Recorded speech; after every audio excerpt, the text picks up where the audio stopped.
36 குருமார்களிடம் கற்ற வித்தை. 28 வருட அனுபவம் வாய்ந்த ஜோதிடர் பண்டிட் விஜய் அவர்களின் VLB ஜோதிட முறையை கற்றுக்கொள்ள வேண்டுமா? மொபைல் நம்பர் வைத்து ஜோதிடம், ஆதார் கார்டு வைத்து ஜோதிடம், MT கட்டம் வைத்து ஜோதிடம், ஒரு ஜாதகத்தை வைத்து 100 பேருக்கு பலன் சொல்லும் முறை. இந்த மாதிரியான ஜோதிட முறை கற்றுக் கொடுக்கப்படும். இதில் 1ஆம் பாவக வகுப்பு பிப்ரவரி 22ஆம் தேதி ஆரம்பம். முன்பதிவுக்கு அழையுங்கள். எஸ், வீடு, ஸ்கூல்ஸ், ஹோட்டல்ஸ், ஸ்டோர் ரூம் இங்கெல்லாம் பார்ட்டிஷன் வால் கட்டணும்னாலும் இப்போ பில்டிங் போனஸோட first choice Renocon Rapid Wall Panels. தமிழர்களின் நம்பர் 1 சாய்ஸ் தமிழ் மேட்ரிமோனி. சிம்ம ராசியில பிறக்கக்கூடிய பெண்களுடைய குணாதிசயங்கள் எப்படி இருக்கும்? ரொம்ப புண்ணியம் பண்ணவங்க தான் சிம்ம ராசியில பிறக்க முடியும். ஏன்னா ஆணவம்ன்றது இந்த ஒரு ராசிக்கு மட்டுமே உரியது. என்னை மிஞ்ச இந்த உலகத்தில் ஆளே கிடையாது, நான் தான் உலக அழகி.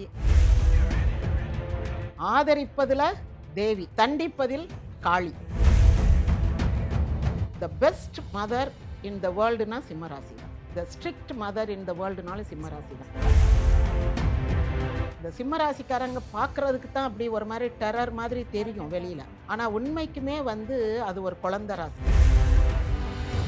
சிம்மராசி பெண்களுடைய திருமண வாழ்க்கை அப்படிங்கிறது அவங்க என்ன நினைப்பாங்கன்னா, நம்ம இந்த உலகத்திலேயே பெஸ்ட் உமன், நமக்கு ஒரு best man in this world தான் ஹஸ்பண்ட் ஆக முடியும். இவங்க கிட்ட எல்லாம் ஈஸியா ப்ரப்போஸ் பண்ண முடியாது. ஆதன் ஆன்மீகம் நேயர்களுக்கு ஷாம்லாவின் அன்பு கலந்த வணக்கங்கள். நம்ம ஆதன் ஆன்மீகத்துல ஆன்மீகம் சம்பந்தப்பட்ட பல கேள்விகளுக்குமே தினம்தோறும் ஒவ்வொரு வகைகளில் பதில்களை பார்த்துக்கிட்டு இருக்கோம். அந்த வகையில இன்னைக்கு நம்மோடு ஜோதிட ஆராய்ச்சியாளர் ராஜேஸ்வரி செல்லையா அம்மா இணைஞ்சிருக்கிறாங்க. நிறைய விஷயங்களை கேட்டு தெரிஞ்சுக்கலாம். வணக்கம்மா. வணக்கம்மா. எப்படி இருக்கீங்க? நல்லா இருக்கேம்மா. 12 ராசிக்காரர்களுடைய பெண்களுடைய குணாதிசயங்கள் என்ன அப்படிங்கிறத பேசிக்கிட்டு இருக்கோம். அந்த வகையில கடகம் வரைக்கும் ஏற்கனவே பேசியிருந்தோம். இப்போ சிம்ம ராசி 5வது ராசி. சிம்ம ராசியில பிறக்கக்கூடிய பெண்களுடைய குணாதிசயங்கள் எப்படி இருக்குமா? சிம்ம ராசி ஒரு சிறப்பான ராசி. ஏன்னா அதுவும் ஒரு நெருப்பு ராசி தான். இன்னொன்று, ரொம்ப புண்ணியம் பண்ணவங்க தான் சிம்ம ராசியில் பிறக்க முடியும். ஏன்னா அங்கே சூரியன் ஆட்சி. அப்போ சூரியன் ஆட்சியாக இருந்தாலே அவங்க கிரகங்களுக்கே ராஜ கிரகம் சூரியன். அப்போ இவங்களுமே ஒரு ராஜ பண்போடு இருப்பாங்க, ராஜரீகமாக இருப்பாங்க. எப்படின்னா ஒரு தலைமை பண்பு, ஒரு அதிகாரம், ஆணவம். அதிகாரம்ன்றது மற்ற 1-2 ராசிகள்லையும் இருக்கும். ஆளுமை தன்மை இதெல்லாம் மற்ற ஒரு சில ராசிகளில் இருக்கும். ஆனால் இந்த ஆணவம்ன்றது இந்த ஒரு ராசிக்கு மட்டுமே உரியது. சிம்மத்துக்கு மட்டும். என்னை மிஞ்ச இந்த உலகத்தில் ஆளே கிடையாது, நான் தான் உலக அழகி, நான் தான் உலக அறிவாளி, நான் தான் உலக தலைவர்களில் ஒருத்தி. இந்த மாதிரி ஐ எம் தி பெஸ்ட் அப்படின்ற ஒரு எண்ணம் இந்த பிள்ளைகளுக்கு இருக்கும். சிறு வயசுல இருந்தே அதுக தனக்கு ஜால்ரா போடுற பிள்ளைகளோட தான் இருக்குமே தவிர, அவங்கள யாராவது எதிர்த்து பேசுனாங்கன்னா அந்த பிள்ளைய திட்டி அடித்து தள்ளி விட்டுரும். கூட இருக்க மாட்டாங்க.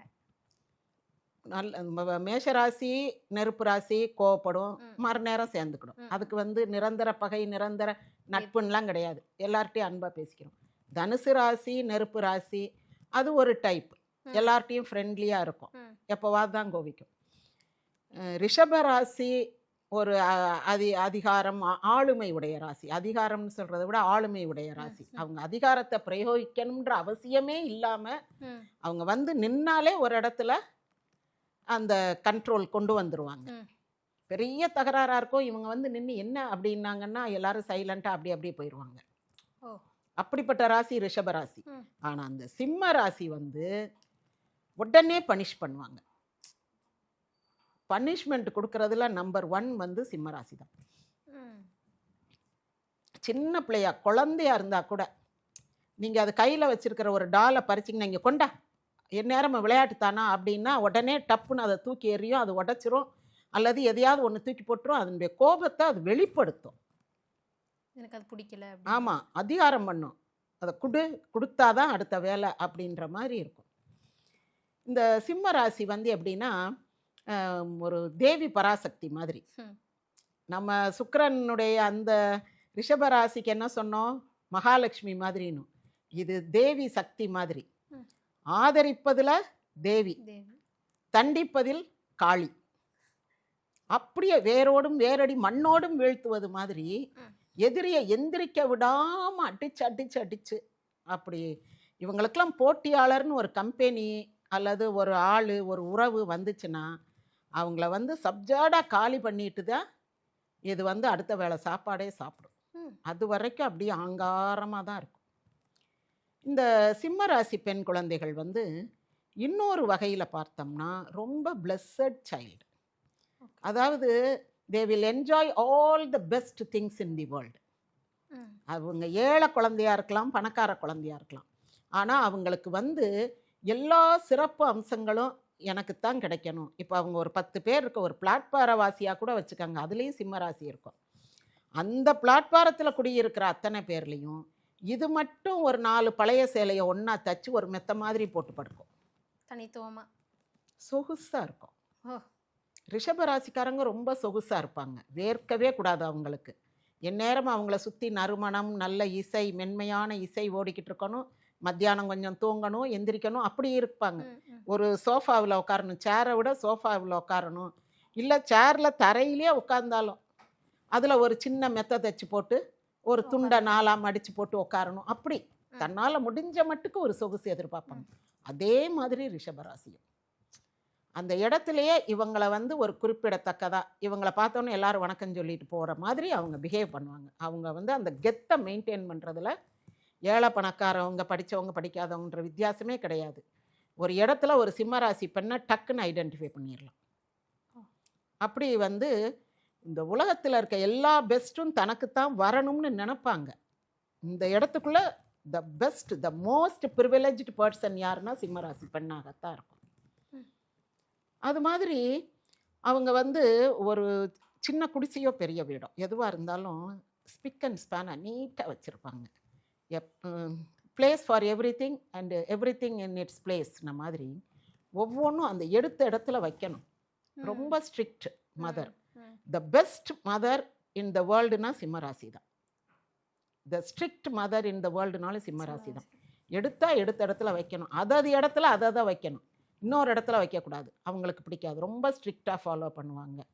அப்புறம் டைம் மேனேஜ்மெண்ட், அந்த அவங்களுக்கு கீழே இருக்க எல்லாருக்கும் டைம் மேனேஜ்மெண்ட் கொடுப்பாங்க. இவங்க மட்டும் அவங்க இஷ்டத்துக்கு இருப்பாங்க.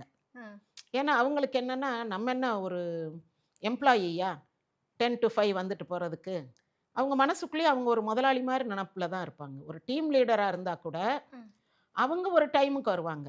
ஆனால் எல்லாரும் 10 o'clock சீட்டில் உட்காந்து வேலை ஆரம்பிச்சிருக்கணும், ஆரம்பிக்கிறாங்களா இல்லையான்றதை வாட்ச் பண்ணுவாங்க.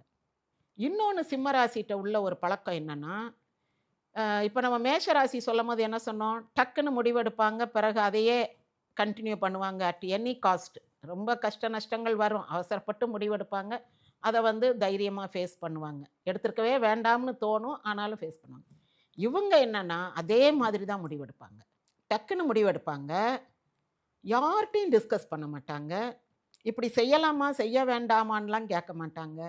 இவங்க பாட்டுக்கு இன்னையிலிருந்து நம்ம வந்து கம்பெனியை ஷிஃப்ட் சிஸ்டத்துக்கு மாற்ற போகிறோம் அப்படின்வாங்க. ஆமாம். முடிவெடுக்காது.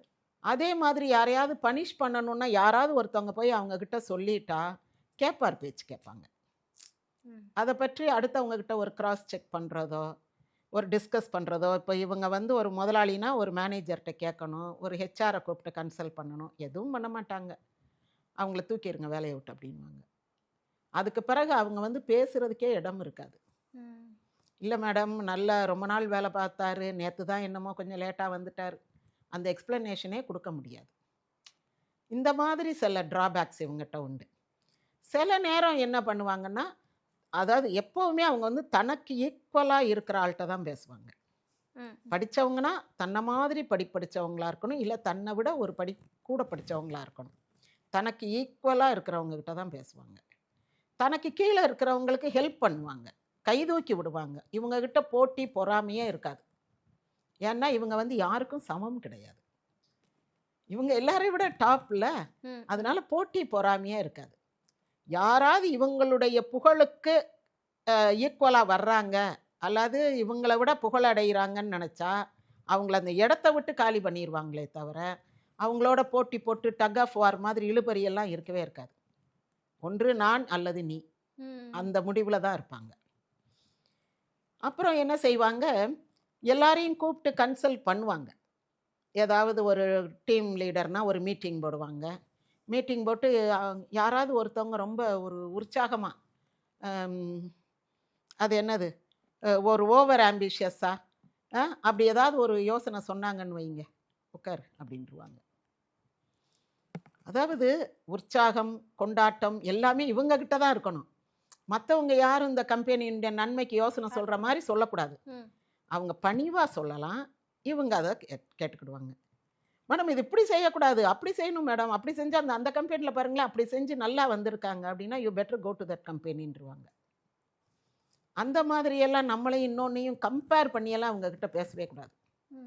இப்போ அவங்கக்கிட்ட ஒருத்தவங்க இவங்க ஒரு முதலாளினா இவங்களுடைய தொழிலாளி எப்படி இருக்கணும்னா, இப்படி செய்தால் அது உங்களுக்கு புகழ் தரக்கூடியதாக இருக்கும், நம்ம கம்பெனிக்கு புகழ் தரக்கூடியதாக இருக்கும், நம்ம வந்து ரொம்ப சிக்னிஃபிகண்ட்டாக இருப்போம், இந்த மாதிரி வேறு யாருமே செய்ததில்லை, நம்ம தான் ஒரு ஆள் இதை செய்வோம் அப்படி சொல்லணுமே தவிர, அந்த கம்பெனியில் செஞ்சுருக்காங்க, இந்த கம்பெனியில் செஞ்சுருக்காங்க, நம்ம அது செய்யாமல் இருக்கிறதுனால தான் நமக்கு கொஞ்சம் ட்ராபேக்காக இருக்குது, நம்ம அதெல்லாம் செஞ்சோம்னா அவங்களுக்கு ஈக்குவலாக வந்துடலாம்.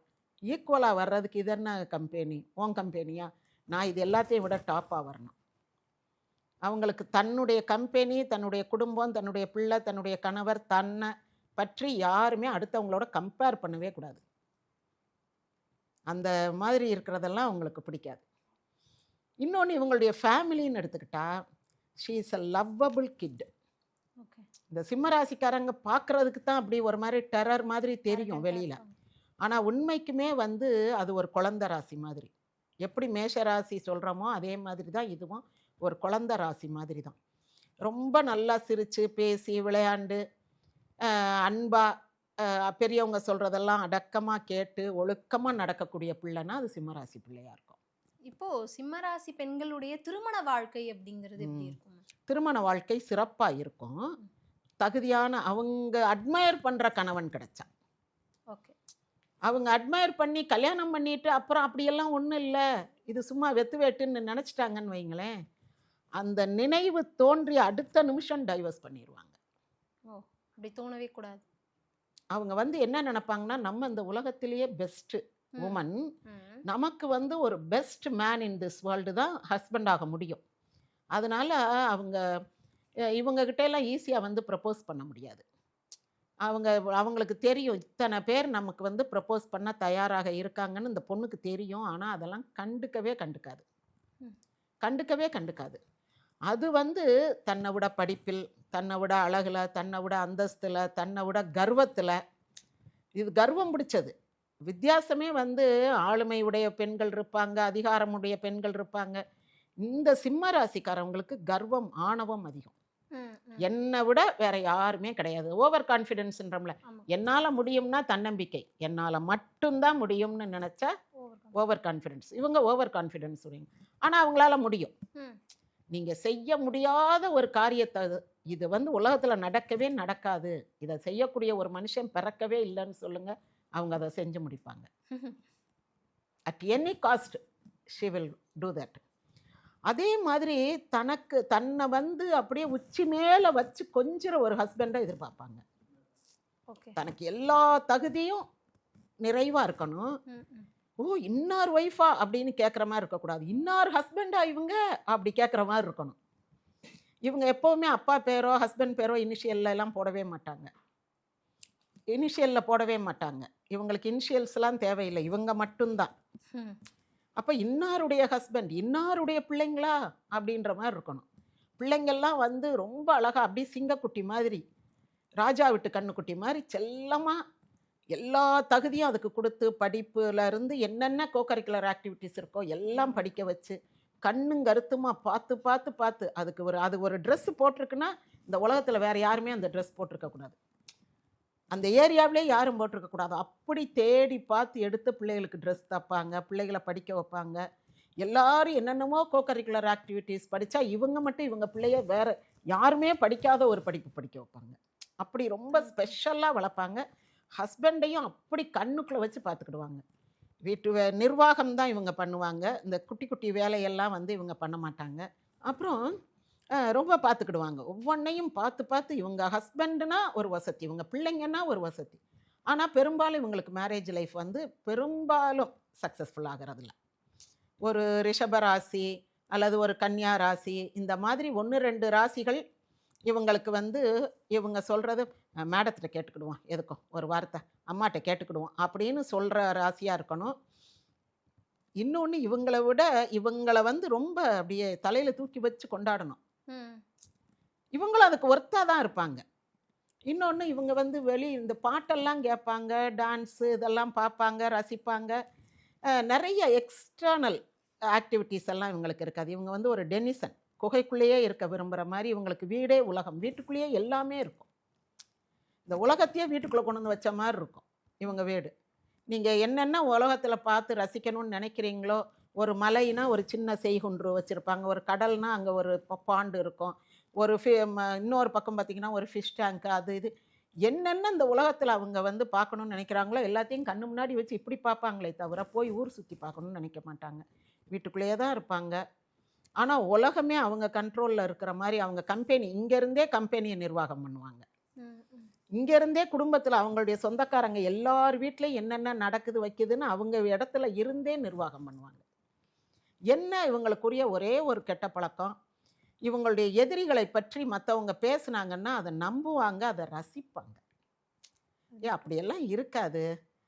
அவங்களும் பெரிய கம்பெனி தான், அவரும் ரொம்ப கஷ்டப்பட்டு முன்னுக்கு வந்தவர் தான், அப்படியெல்லாம் அவங்க கம்பெனியில் ஒரு தப்பு நடக்க வாய்ப்பு இல்லை, அப்படியெல்லாம் நினைக்க மாட்டாங்க. நமக்கு எதிரியாச்சுல்ல, அவங்க கம்பெனி அப்படித்தான் போகணும், அங்கே ஒர்க்கர்ஸ்லாம் அப்படி தான் ஸ்ட்ரைக் பண்ணணும் அப்படின்னு அந்த எதிரியினுடைய வீழ்ச்சியை கண்டு சந்தோஷப்படுவாங்க. அந்த மாதிரி சின்ன சின்ன கேரக்டர்ஸ் இருக்கும். பெரும்பாலும் இவங்களுக்கு வந்து பிள்ளைகள் நல்லா இருக்கும். ஹஸ்பண்ட் வந்து ஒரு ஒத்து போகாது. எப்படின்னா இவங்க ரொம்ப ரசித்து கல்யாணம் பண்ணுவாங்க, ஆனால் பயங்கரமாக அப்செட் ஆயிடுவாங்க. இவங்க எதிர்பார்த்த ஒரு சின்ன விஷயம் அவங்ககிட்ட இல்லைன்னா கூட அப்செட் ஆயிடுவாங்க. ஆனால் சில ராசிகள், இந்த மிதுனம், கன்னி, தனுசு, மீனம், இந்த மாதிரி சில ராசிகள் வந்து என்ன செய்யும்னா அந்த அவங்களுடைய ஜாதகத்தில் அப்படி இருக்கணும். இவங்களை வந்து ரொம்ப பெட் பண்ணி இவங்க கோவப்படும் போது சாரிம்மா சாரிம்மா சாரிம்மான்னு சொல்லிட்டு 100 சாரி கேட்க விடுவாங்க. கேட்ட பிறகும் ஏதோ போனா போகுதுன்ற மாதிரி அவங்க பாட்டு திரும்பிட்டு போயிடுவாங்க. அப்புறம் நிஜமாவே பார்ப்பாங்க, இவர் கோவிச்சுக்குருவாரா அப்படின்னு. அப்புறம் அவங்களே வந்து வலிய வந்து பேசுவாங்க. அந்த மாதிரி வந்து இவங்க கெஞ்சினா மிஞ்சிறது, மிஞ்சினா கெஞ்சிறதுன்னு அந்த மாதிரி அப்ஸ் அண்ட் டவுன்ஸ் இருக்கிறவங்க கிட்ட தான் இவங்களால் வந்து குடும்பம் நடத்த முடியும். கொஞ்சம் இவங்களை கெஞ்சணும், அப்புறம் இவங்க கொஞ்சம் மிஞ்சிற நேரத்தில் அவங்க பார்த்துட்டு சரிப்போ கோவிச்சுக்கிட்டு போ இரு அப்படின்னா அப்புறம் அவங்களே வந்துடுவாங்க, என்னங்கன்ட்டு வந்துடுவாங்க. அந்த மாதிரி இவங்களோட ஒரு அழகான ஹாப்பி ஃபேமிலி லைஃப் லீட் பண்ண முடியும். பட் அந்த ஹஸ்பண்டுக்கு வந்து அந்த பொறுமை, நிதானம், இவங்களை பற்றிய ஒரு பெரிய ரசனை இருக்கணும். நமக்கு கிடைக்காத ஒன்று கிடைச்சிருக்கு அப்படின்னு நினைக்கணும். இல்லைன்னா இவங்க வந்து தூக்கி போட்டு போயிடுவாங்க. அதான் நான் சொன்னேன்ல, தண்டிப்பதில் காளின்னு, ஆதரிப்பதில் சக்தி, தண்டிப்பதில் காளின்னா அது சிம்மராசி தான். கண்டிப்பாக சிம்மராசி அப்படிங்கும்போது பெண்கள் அப்படின்னா கொஞ்சம் உக்கிரமாக இருப்பாங்க, ரொம்ப கோவப்படுவாங்க அப்படின்னு நிறைய பேருக்கு நிறைய விதமான கருத்துக்கள் இருக்கும். அதையும் தாண்டி அவங்களோட வாழ்க்கையில் அவங்களோட குணாதிசயங்கள், இது கல்யாண வாழ்க்கைனா அது இப்படி தான் இருக்கும் அப்படின்னு நிறைய தகவல்களை சொல்லியிருந்தீங்க. மிக்க நன்றி.